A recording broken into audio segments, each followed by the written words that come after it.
putranya ada Dua. ada 2. Yang satu sudah bekerja di Bandung ya. Iya. Satu lagi SMA. SMA kelas 3. Nah, sekarang kan tahun jubileum. Tahu itu ya? Iya. Itu Bapak Suci ngajak kita semua untuk memberi perhatian terhadap yang namanya harapan. Saya menggunakan bahasa yang sederhana, cita-cita. Nah, di sini kan ada anak yang kelas berapa tadi? Kelas 3. Anak kelas 3 SMA. Nah, apakah anak pernah menyampaikan mengenai cita-cita, mengenai harapan nantinya mau setelah lulus SMA mau apa? Pernah? Mau melanjutkan sekolah, mau kursus atau mau bekerja atau mau di rumah saja?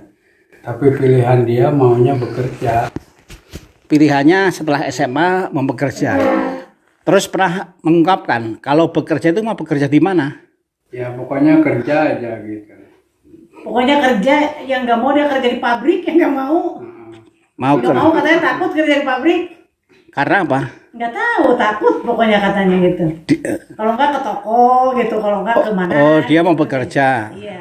Tapi nggak mau kerja di pabrik. Iya. Jadi maunya di luar itu. Iya. Maunya di apa? Toko atau apa gitu. Ya, apa gitu. Di mana?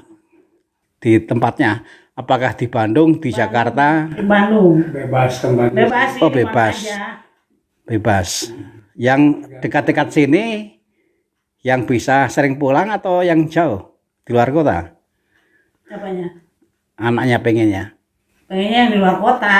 Pengennya di luar kota. Bandung atau kemana, ke Jakarta kayak gitu. Mau seperti siapa itu? Punya kenalan atau punya saudara? Ada saudara, ponakan banyak. Ponakan. Iya. Bandung ada, Di Jakarta. Jakarta. Umumnya mereka bekerjanya di mana? Toko. Umumnya di toko. Oh. Barat, gitu, Alfa. Oh, jadi mau seperti saudaranya ya? Iya. Kerja di Indomaret atau di apa, pokoknya nggak di pabrik. Iya. Kalau di pabrik kenapa? Nggak tahu, bilangnya takut. Oh. Tapi dia tahu nggak penghasilan bekerja di pabrik dan di toko itu tahu nggak? Nggak tahu. Belum nggak tahu sih, belum tahu. Dia nggak mau capeknya mungkin ya. Mungkin. Jadi maunya bekerja di luar pabrik ya. Ya tapi yang penting ini Bu, Pak. Yang penting harus sering diobrolkan. Kamu punya harapan apa? Kamu punya cita-cita apa? Nah, lalu dipakai untuk menyadarkan. Pertama itu bagus, punya harapan, punya cita-cita. Lalu yang kedua, ya kalau supaya itu tercapai, maka harus sekolah sebaik-baiknya. Kan sekarang zamannya zaman bersaing. Iya. Kalau pertandingan itu siapa yang juara, ya yang bagus.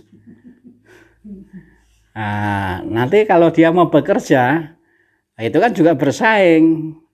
Karena banyak orang yang mencari pekerjaan, tapi lapangan kan terbatas. Maka nggak heran kalau dari para pelamar pekerjaan itu ada yang diterima, ada yang tidak diterima. Nah, kalau diterima itu pasti ya karena dia lebih bagus dibandingkan yang tidak diterima. Mungkin harus dimotivasi. Iya. Seperti misalnya juga soal kejujuran. Lalu pekerjaannya itu ya tekun. Lalu kemudian juga gaya hidupnya. Jangan sampai kita tuh nanti untuk ngongkosi gaya hidup itu pun sudah besar. Loh iya toh? Iya. Nah, makanya kan ada patah kan, jangan besar pasak dari tiang. Yang penting orang itu kan bersyukur dan tidak perlu malu dengan keadaannya, keadaan dirinya, orang tuanya, keluarganya, saudaranya. Nomor satu kalau saya renungkan, kalau orang tuh sudah tidak malu dengan keadaan dirinya, orang tuanya, saudaranya, keluarganya, nah itu sudah bagus. Lalu yang kedua juga bagus, sudah punya harapan, punya cita-cita ya. Nah, tinggal bagaimana itu digunakan sebagai bahan untuk motivasi supaya tercapai ya, maka sekolah yang benar. Tapi jangan lupa kalau nanti bekerja, orang bekerja itu yang namanya kejujuran juga penting. Ada banyak orang yang dikeluarkan karena nggak jujur. Iya. Maka kejujuran juga harus dirawat. Mungkin di keluarga bisa mulai dipraktekkan itu. Seperti kalau pergi ya, bilang mau kemana, jangan bohong. Kalau diberi uang untuk bayar sekolah, Jangan dipakai yang lain. jangan dipakai yang lain. Saya itu merongkannya ini Bu, kalau bicara soal harapan, cita-cita, mengenai nanti kalau bekerja, kejujuran itu penting. Nah, tapi kan kejujuran itu kan harus dibangun ketika masih di rumah. Iya.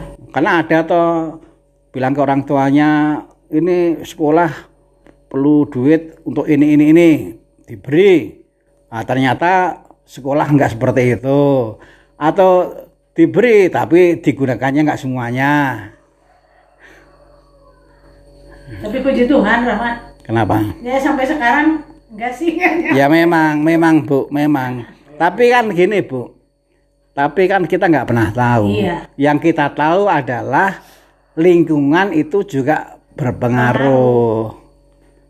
Maka kalau orang itu nggak kuat dalam pendirian, akan ada toh. Setahu saya anak ini dulu baik-baik saja kok sekarang beda. Nah, kan kadang-kadang jelas seperti itu kan. Ya kita kan nggak tahu kan. Ini anak dulu baik-baik saja, kenapa sekarang kok seperti itu? Karena dia nggak punya pendirian yang kokoh. Orangnya mudah terpengaruh oleh lingkungan. Nah, kadang-kadang kan lingkungan itu kan macam-macam ya. Ada yang baik, ada yang buruk. Tapi kalau kita nggak kuat pendirian, jadi kalau saya mencermati sih anak-anak itu juga perlu ditumbuhkan. Satu, punya cita-cita, punya harapan. Yang kedua, harapan itu digunakan untuk motivasi supaya ya harus bekerja, harus belajar, harus hidup sebaik-baiknya mulai dari sekarang. Lalu yang kedua itu tadi, kita tidak boleh malu dengan keadaan diri kita, dengan keluarga kita seperti apapun. Lalu kemudian yang ketiga itu kejujuran. Iya. Karena anak tadi bilang setelah lulus SMA mau bekerja. Ingat, orang itu kalau bekerja, kejujuran juga punya peran yang besar. Anak ini hebat, tapi orang ini nggak jujur loh. Oh jangan. Nah, saya lebih senang menggunakan orang yang tidak hebat, tapi dia jujur. Jujur, iya. Nah, jadi kejujuran itu juga termasuk hal yang bisa digunakan untuk memenangkan persaingan. Iya. Nah, kalau anak sekarang sudah jujur ya bagus, ya syukur. Tapi kita jangan terlena. Karena kadang-kadang kita mendengarkan, setahu saya anak ini dulu jujur, dulu baik-baik, kok sekarang beda ya? Karena dia nggak punya pendirian. Dia mungkin bergaulnya dengan orang-orang yang tidak baik. Nah, tapi kan sebaliknya juga, anak ini dulu bandel, kok sekarang lain ya? Ya karena dia mungkin pergaulannya dengan orang-orang baik. Nah jadi kalau saya merenungkan sih, mulai sekarang juga harus belajar untuk memilah-milah di dalam pergaulan ya. Iya. Tapi kalau sudah seperti itu ya syukur. Saya sekarang lagi senang ngobrol mengenai harapan, mengenai cita-cita. Enggak, ini cara saya untuk rendah hati Iya. terhadap gembala dalam gereja. Nah, Bapak Susi itu kan gembala dalam gereja. Sekarang ini mengajak yuk kita memberi perhatian pada harapan, pada cita-cita. Yuk harapan dan cita-cita itu kita ziarahkan, kita gerakkan. Iya. Supaya harapan cita-cita itu makin dekat. dengan kenyataan. Jadi jangan hanya bercita-cita, jangan hanya mengharapkan, tapi bagaimana itu ya kita gerakkan supaya semakin jelas, makin mendekati untuk tercapai, untuk terlaksana. Gigih memperjuangkan, gigih menziarahkan, menggerakkan, supaya harapan jangan hanya menjadi impian, tapi ya memang kita usahakan untuk menjadi kenyataan, dan itu bisa.